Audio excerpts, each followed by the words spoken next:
This is War Room Moments, the show that takes you around the world to share interviews with some of the most successful and most relevant people on the planet, hear their stories, and get the most important business lessons they have learned on their road to success, and get exclusive advice on how to implement their success into your life and business.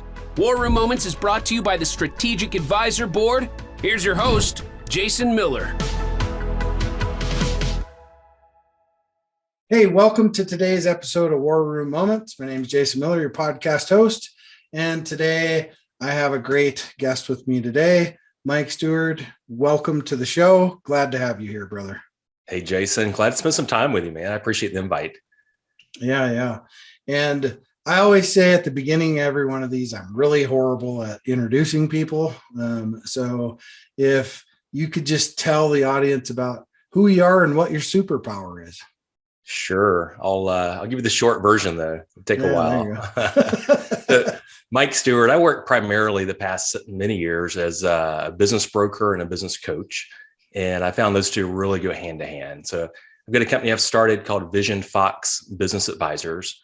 I've been working as a business broker since about 2008.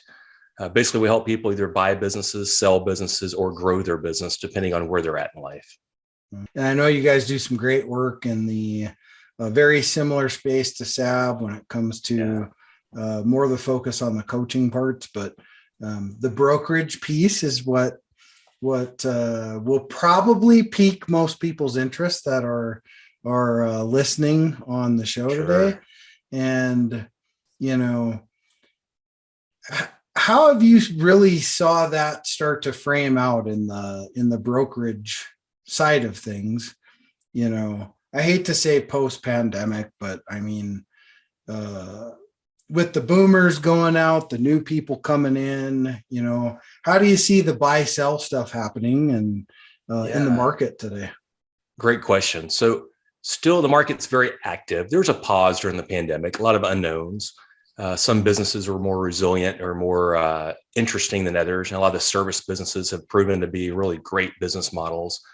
Manufacturing is always interesting because of cost of goods and shipping from China and just all the moving parts there. But really probably one thing that hasn't changed, and I'll kind of answer it the other way, is one thing that hasn't changed is business owners not thinking ahead about that the day may come when they want to sell their business.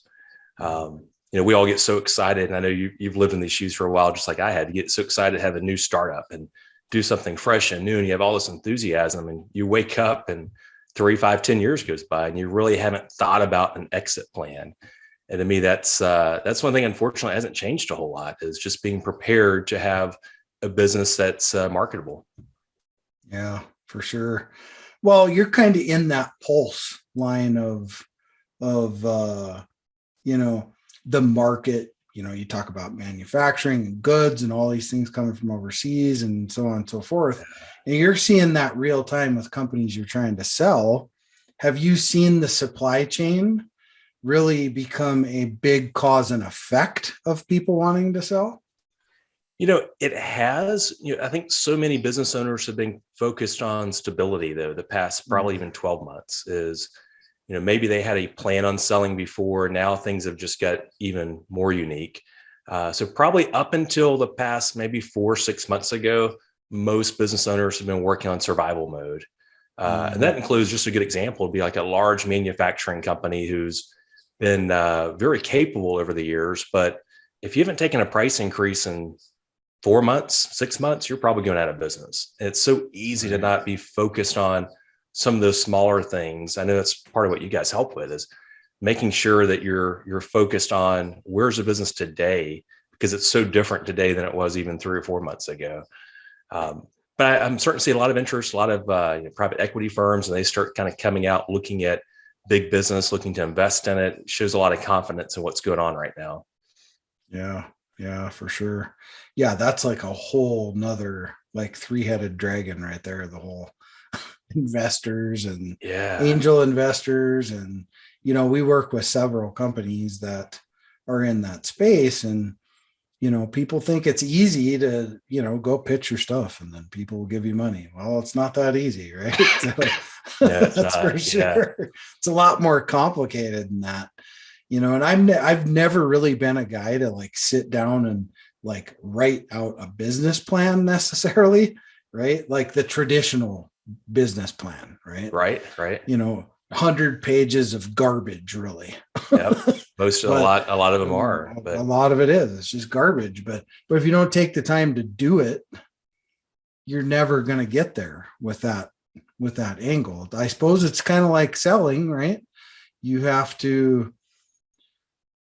I'm sure there's certain, documentation that has to be in place, all that kind of stuff. And can you kind of walk people through that a little bit? Sure. Yeah. Thanks for asking too, because that's probably one of the biggest problematic parts of selling a business. And that's where, quite honestly, I get where I'm very selective on who I take on, just because there can be a lot of work for something that they're just not ready to go to market. So some examples would be having really clean P&L statements and balance sheets that professional does and signs off on. And if you've got great bookkeeping and great tax returns, that's a big part of adding value to your business. I've got some people I've spoke to that have been in businesses that were cash only for the most part. Sometimes daycares and restaurants. There's a few industries still that are high percentage cash, and I don't judge that, but basically the amount of money that you stole from the government over the 3, 4, 5 years, you've devalued your company by that same amount. And that's okay. I mean, if that's your strategy, but I think, again, it goes into understanding an exit plan, that whether it's a pandemic, taking on a partner, expanding, needing a loan for the business, there's a point in time that having a business that's clearly valued at a number versus not having enough data to support it. And the other piece is so many owners that work in the business, and I can't replace every business owner if I was a buyer. So having a business that a true business owner can come in and still operate it, even if the owner's not there. And that's really, one of the biggest obstacles I see for a lot of people that want to exit.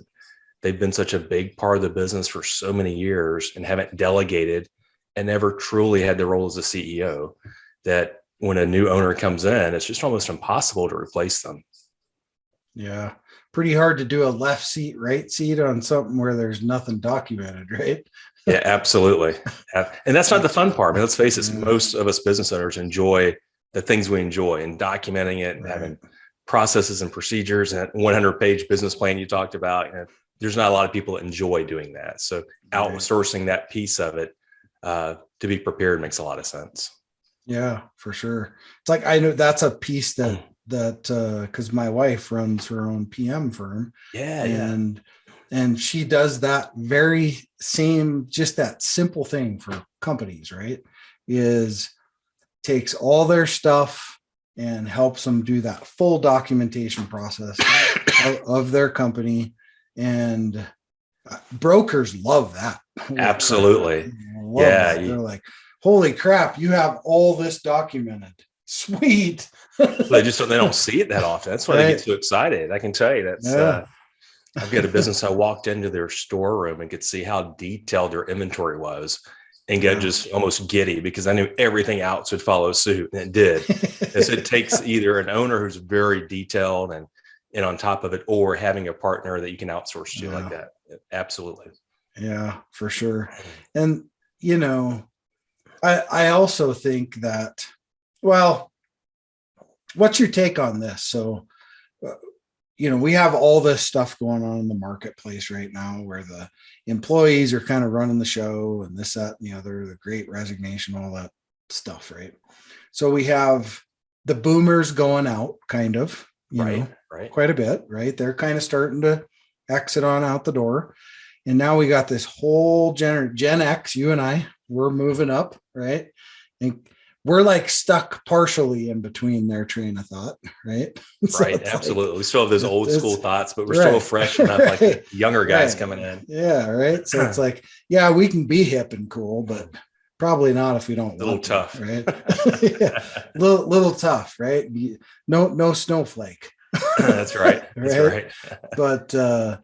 But yeah. So how do you see that transition happening when it comes to like selling businesses and brokerage? Yeah, so it's absolutely a changing of the guard. I mean, anybody anywhere on planet Earth right now has seen the workforce shortage. Mm-hmm. And I'll touch on my opinion of that. It's been just a perfect storm that we've had boomers who are getting close to retirement, who had great 401ks because of a great stock market right before that. Pandemic comes, and now it becomes time to retire a little bit earlier. They can afford it, number one.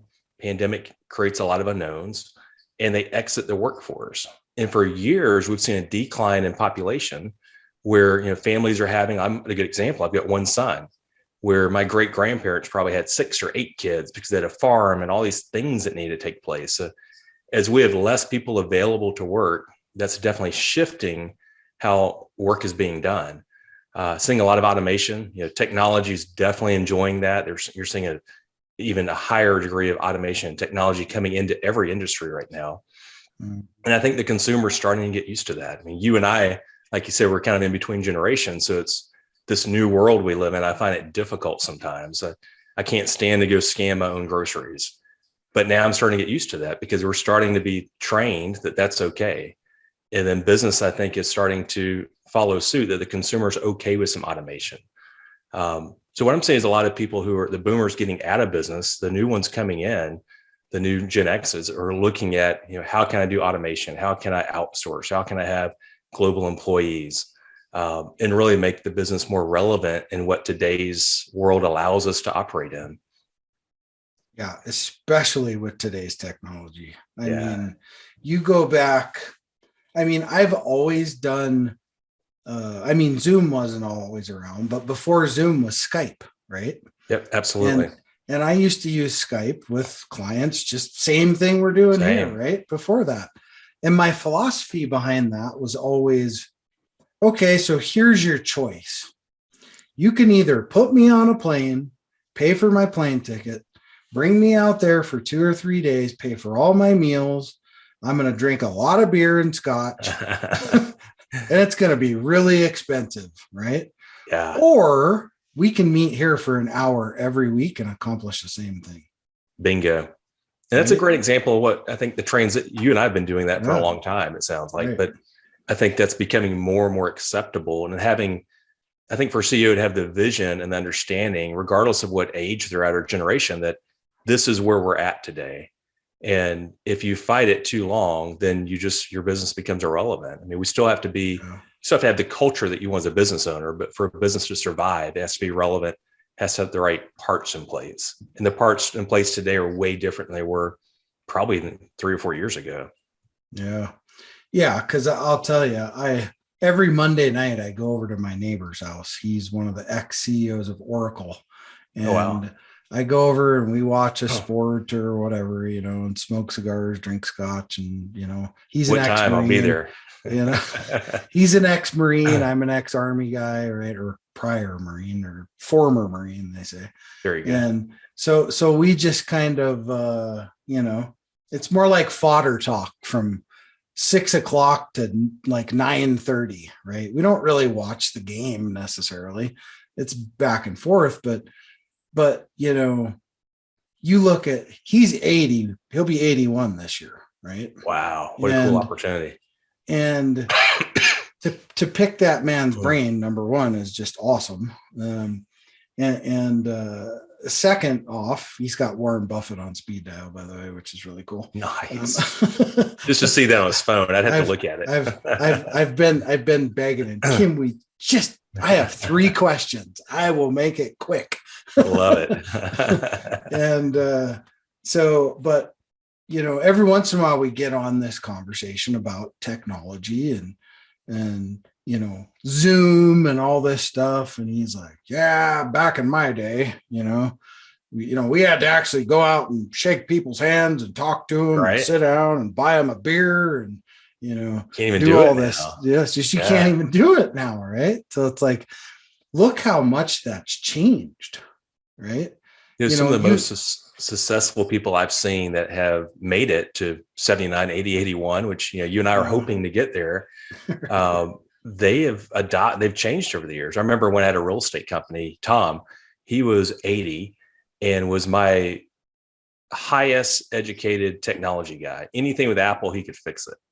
And I'm still inspired by people who can move forward with technology and move forward change that well. And those who can't, like even you and I, sometimes it's tough. If you're not changing appropriately, then you sort of get left behind sometimes. Yeah. Oh yeah. I mean, I can speak for sure about that. Zoom pops up and said, "Would you like to update?" I guess I got to, because I've hit ignore like 900 times, right? Right. Hit the button update and it's like, and you wonder if it's going to come back to life. 10,000 pop-ups come and hit you in the face and you're like, oh my God, I broke it. I broke the internet. Yeah. I do so, to circle back to the problem with the changing of the guards. I say that there's a lot of opportunities for business owners who aren't trying to step in and replicate what the current owner has done. You're paying for that. There's some value to that, but understanding how can you make improvements, where can you add value, just like any relationship is always seeking to add value, make improvements, and not be stale. Yeah, for sure. What's the biggest thing that you would say most companies they're missing when you walk into that relationship? Wow, that's a great question. So I would say, and this as a coaching consultant, is we have the ability as an outsider, whether it's a business broker or a consultant, or as an outsider and with experience, we have the ability really to see their blind spots. Mm-hmm. And just like driving, you get behind the wheel, you can only see so many things when you're sitting there. Often what I find is great record keeping, having the right team in place, paying the right team enough money to stay in place, continuing to be fresh. It's difficult. Put yourself in the shoes of a buyer. It's difficult to come in and see that the 20 employees out of 20, half may be retiring in 3 years. That's difficult when you've got a business who really relies on that information that those employees have and the team has. So making sure you get great systems and processes and continue to stay relevant. Yeah, for sure. Definitely. Well, thanks for kind of shedding some light on that whole brokerage thing. I know it's a lot of people don't know a lot about how to sell a business, right? Or how do you prepare a business for sale? How do you, do all the things that are required? How do you evaluate a business, right? Yeah, I'm glad you mentioned that. That's probably one of my most enjoyable things, getting on a Zoom meeting and helping value a business. For me, it's super simple. I mean, there's some technique and talent and artistic side to it, but it's sharing that with a business owner is so eye-opening, because most owners think, nobody thinks their baby's ugly, right? Until you really start looking at other babies, maybe then you compare them, but helping them understand, here's where you're at today. And certainly if it was a stock, you would know what the price of Apple stock is, but with your own business, you lose sight of that so quickly, or a lot of people do. Yeah. Understanding the value of it's huge. Yeah.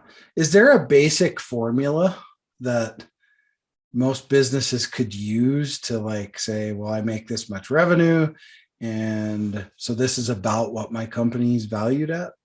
Yeah. So I would say, I want to be real careful with this one, because I don't want to mislead anyone without knowing what they're really up against. Right. You and I are at a bar, we're having that conversation. My go-to answer is, most businesses, if we look at the net income that the owner makes, and that means net bottom line in the bank account, and then we add back anything else like vacations or extra vehicle or any of these silly things that you made decisions on that maybe the next owner wouldn't make those same decisions. So once we add back that revenue that could be used differently, we would then look at that number and apply a multiplier to it typically. That multiplier could be anywhere from 1 to 5. So if you're making $100,000 a year, just for easy round number, if the business is very heavy with the owner having to be there and having bad systems and bad accounting, it'd be closer to that 1.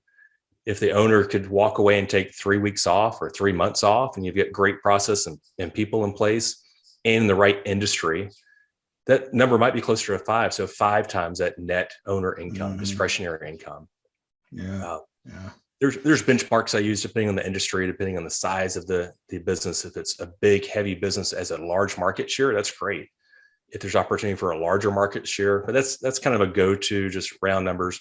I've had a lot of small businesses get confused with that though and think it's a multiplier times sales. And that's Right. completely the wrong direction to go, because that can be very deceiving sometimes. Yeah, honestly, that's what I thought until you just said net. I always thought it was top line, not bottom, right? Well, So that's there you it's go. an easy mistake. And There there's you a way go. to do that. There is math that works with that. But at the end of the day, most buyers or financial buyers are looking at present value and future value. Basically, how much am I going to spend today to get X amount back over the next 3 to 5 years? Right. Well, that makes total sense because it's the output, right? That's right. It's an investment like anything else. Yeah, it's the output, not the input. That's right. So And service it industries, recurring revenue, there's a lot of industries that are really hot right now. Right. But any value in business is fun, and certainly letting an owner know what they have, and then they can make decisions to sell it or build it or grow it or whatever the next strategic plan may be. Right, for sure. Well, hey, part of this podcast is helping that young business owner, right? So Awesome. Yes. we're building up for lack of better words, a war chest of business struggles, right? And love it. So if you could share a business struggle you went through in all the years of business that you've been, I know you got buckets of them like the rest of us, but if you could pick one to share, what would that be and how to overcome it? Great question. Just one though, huh? Yeah, just one. So I would say my advice and my struggle at some point early on would have been to, at some point, find a way to promote yourself. Somebody has to be CEO and either learn the skills that it takes to be the CEO of your business, because quite often you just don't have those skills yet. Most business owners are maybe a great practitioner, or they have a strong interest in whatever that industry or that business is in, but they may not have the skill set to truly run a business and be a visionary and see what the next 3, 5, 10 years should look like. Finding somebody to hire that can do the things that you don't want to do. And I always assume everybody's heard that, but I don't think everybody has. You may be a great salesperson. Great, stay in sales and eventually get the skill set to promote yourself to CEO. Or you might want to be in the back of the house and doing accounting and bookkeeping, and you might be a great CFO, but go find that CEO or a consultant or a fractional C-level person to truly run the company. I've went through this. I found that otherwise you get burnt out. You can only be, great at everything for so many years. You've got, in my opinion, a 3 to 5 year run at being everything until eventually you hit a wall. And none of us believe that early on, but you've got to grow the business fast enough to get out of that daily grind before you get burnt out. It's almost a ticking clock. How quickly can I either get a CEO or be the CEO or find somebody to do the stuff I hate doing? That way I can elevate myself before I crash and get burnt out. And that's always a race and a timeline that you just don't see when you're in the weeds. Right. Yeah. I've found through all my other companies, the best thing you can do when you can do it is step out of the CEO role and take a chair. Be a chairman. Yeah, I love that. Be a chair for the company and just pick up your damn check at the end of the month. Give your inputs where you think they're needed. Put a CEO in place. Find a good, young, hungry CEO or general manager, right? Right. And put them in place and let them run. Let them run with it. And that's what I love talking to you, Jason. You took my idea and upped it one. You're spot on. Well, I didn't mean to. No, I know you did. I didn't mean it like that. But absolutely. That's exactly where you want to end up at. And so many business owners, either they, in their mind, they can't afford it or they can't see that far ahead. And you'll get lost in that daily grind 3 to 5 years, and it'll be even tougher at that point. Yeah. And that to address that, right? You said something that was key. Business owners don't think they can afford it.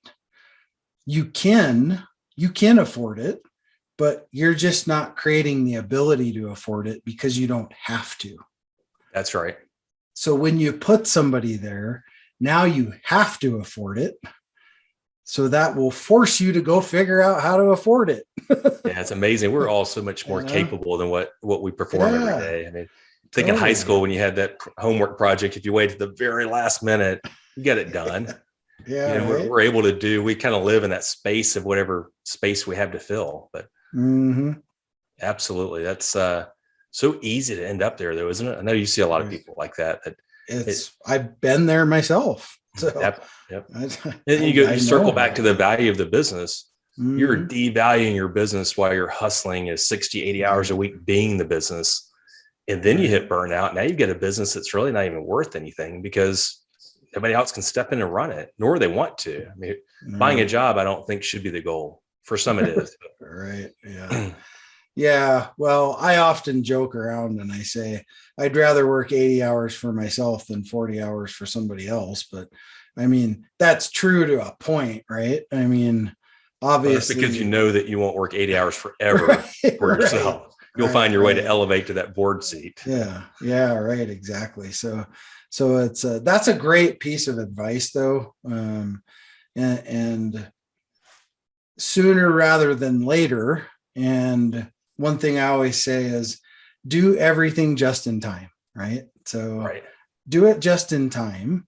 But the second you limit yourself, right, and say, I can't afford it. Right. You just put a lock on it. And through that takes courage too. I think that would be the main word of that is having the courage to truly create and run and operate a business like a business and not get buried in the daily. Most everybody's probably read the E-Myth. That's a great book if you haven't. I highly recommend it on this topic is quit baking cakes and run a bakery. It's right. That's true. You can only do that for so long. I remember one of the very first clients I work with, really good at construction. I mean, could build you a house in a week probably, right? But running a business, awful, right? Paying people in the back room with cash, but hell, half of them were probably illegal. But right. I mean, but just everybody got paid in cash, go to the bank every week, be in the back of the garage paying everybody in cash. Terrible business owner, right? And I think people know better. They just get in a cycle of things. And then you have to realize when you know better, then you do better. Right. So, yeah. And just I go back to having the courage to, you've got to reinvent yourself. The world, today's world changes way too fast to think you can plug yourself into your own business and just treat it like a job. And working these 80 hours a week, that's not impressive to me. A lot of business owners I talk to, when they first call about selling their business, they I think brag about how many hours they're putting in, and that's not really what I want to do. I mean, why would you when there's you should have other things outside of that, but it's just having blinders on and not having the courage to promote yourself or bring somebody in to do some other work. Right. And I think a huge fallacy is if I work harder and work more hours, I'll have a better outcome. Right. That's not true because you can work for 80 hours a week doing 80 hours of all the wrong shit. And, absolutely. Right? And some things do take time. I read the other day somewhere that you can't get 9 ladies in a room and have a baby in 1 month. It still takes 9 months. Just because there's 9 women in the room doesn't mean you get a baby in a month. You still there's some blocking and tackling and strategic planning that has to happen. Right. For sure. Definitely. Well, hey, Mike, I always like to close out the conversation with this question. And that is, if you could have picked someone to be on the show, dead or alive, friend, family, whatever, and answer a burning question you've always had, what would the question be and who would have you brought on the show? Wow. Okay. A lot of names come. Yeah. I kind of want to say Elon Musk right now, just because he's pretty big on the news, but I'm just not sure what that one question would be. Let's go with Stephen Covey, only because he has been a big part of my life through books I've read. And sometimes people ask you what the best book that you have, and I always look up at my bookshelf, but I would ask Stephen Covey where he get the inspiration to be such a thought leader, and would love to hear his response. I'm sure that there's probably books on Stephen Covey and how we think he did, but I'd love to hear from him if he was still around to tell us, how did you get inspired to help others and find such an articulate way to do so? Yeah. Very interesting mind, right? Absolutely. Yeah, for sure. We can read books, but to your point, it'd be so interesting to have that person live to ask them those questions. Like your neighbor, what a great resource to have of historical information and the battles literally that he's been through. Yeah, he always just tells me to leave a check for 10 grand on the table on the way out. One of these days, I'm not sure if he's not going to be kidding or not. So that 10 grand, like inclusive of advice and counseling and all kinds of stuff. Yeah. And I have to buy all the booze and cigars. Man, I do get out to Colorado sometimes, so I'll make sure maybe I can plan it on a night and go visit. Plan it on a Monday night, every Monday night. Love that. That's awesome. Well, hey, Mike, how do people get a hold of you to work with you, brother? Yeah, so probably the easiest way, LinkedIn. We're all on LinkedIn. Hopefully, Mike Steward. You can always go to one of my main websites, visionfox.com. Just like it sounds, vision like 2020 and fox like the animal. But would love to help you any way I can. That's what I do. I'm like you. I've got kind of a servant's heart and enjoy the mechanics of business and offering some different visuals that maybe you don't have when you're stuck in the weeds. Yeah. Awesome. Well, good stuff. Mike Steward, visionfox.com. Go see him. Go see the man. If you're thinking about selling that business, go talk to him. He's the guy. Awesome. All right. Jason, I appreciate you. Yeah. Thanks for being here, Mike. I appreciate you taking your time to be here. I know time is one thing, money's another. You can make more of that, but you can't make time. So I appreciate you taking the time to be here with me in my moment today. Always enjoy your friendship. I appreciate that and enjoy seeing what you guys are doing over there. It's awesome to see you help so many people. So I appreciate it, Jason. Yeah. Awesome. Well, hey, thank you for tuning in today to this episode of War Room Moments. Remember, go dream it, believe it, and achieve it. And if you're going to sell it, talk to Mike. I love it. Add that to your slogan. There you go. All right. Well, this is Jason Miller, your podcast host, signing off. Thanks for listening to War Room Moments with your host, Jason Miller. Please leave your feedback and visit strategicadvisorboard.com to get the latest and greatest business advisement on the planet. Follow us on social media for updates, and we'll see you on the next episode.